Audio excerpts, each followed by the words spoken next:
Proverbs 4:23 says, "Keep thy heart with all diligence, for out of it are the issues of life." I love that verse. It's instructing us to guard what influences our minds, because what influences our minds determines who we become and how we live.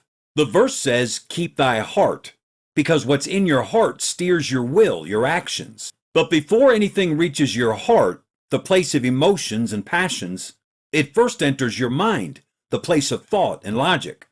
So there's a distinction between your mind and your heart, but the two are inseparably linked. And the first step to guarding your heart is to guard your mind. Keep thy heart with all diligence, for out of it are the issues of life. The difference between success and failure in any endeavor, or in life as a whole, begins with how you think. If you're thinking correctly, you'll proceed correctly. If you're thinking poorly, you'll proceed poorly. The book of Proverbs is an irreplaceable source of wisdom that will steer your thinking towards righteousness and productivity. Pondering Proverbs every day will improve the quality of your thinking, which will improve the way you live. Let's look at a few examples. First, Proverbs 1:5.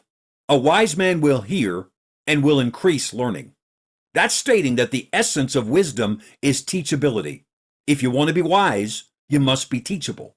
Wise people are wise because they listen to the wisdom of other people. They let others teach them. They're more interested in improving what they know than they are in displaying what they know. Wise people are constantly striving to add to their storehouse of wisdom. A wise man will hear and will increase learning. Here's Proverbs 10:19. In the multitude of words there wanteth not sin, but he that refraineth his lips is wise. This is one of many proverbs that guides us in controlling our speech.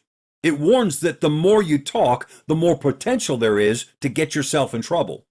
In the multitude of words there wanteth not sin. And conversely, the less you talk, the less trouble you'll get yourself into. But he that refraineth his lips is wise. Listen to Proverbs 12:1.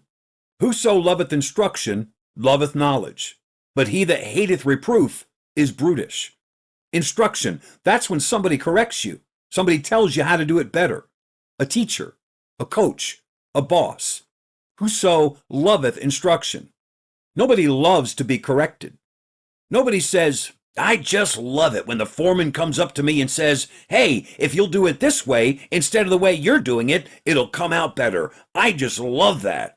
Nobody says that. Nobody enjoys being corrected.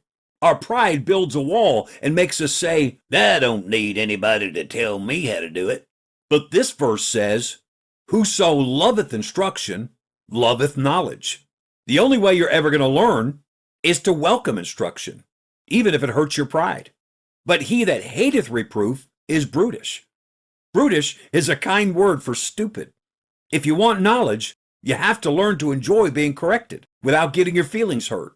But if you continue to make correction your enemy, you're going to stay stupid. Proverbs 18:24. A man that hath friends must show himself friendly, and there is a friend that sticketh closer than a brother. Everybody wants to have friends, but if you're having a tough time finding a friend, maybe it's time to stop focusing on having a friend and instead set out to be a friend. Stop caring about who's caring about you and decide to care about somebody else. Once you make it your priority to be a good friend, soon you'll find someone else, maybe several someone else's, being good friends to you. And the rest of the verse says, "And there is a friend that sticketh closer than a brother." There's a kind of friendship that is so strong, so loyal, so loving, that it's stronger than the bond between two brothers. Wouldn't you love to have a friend like that? Everyone would. The way to do it is to be a friend like that. A man that hath friends must show himself friendly, and there is a friend that sticketh closer than a brother. Proverbs 28:1. The wicked flee when no man pursueth, but the righteous are bold as a lion. The wicked run when nobody's running after them. The person who knows he's wrong makes excuses when nobody has asked him for an excuse. He runs from his own shadow because he knows he's wrong and he's scared to death of being exposed. The guilty person dodges punches that nobody is throwing.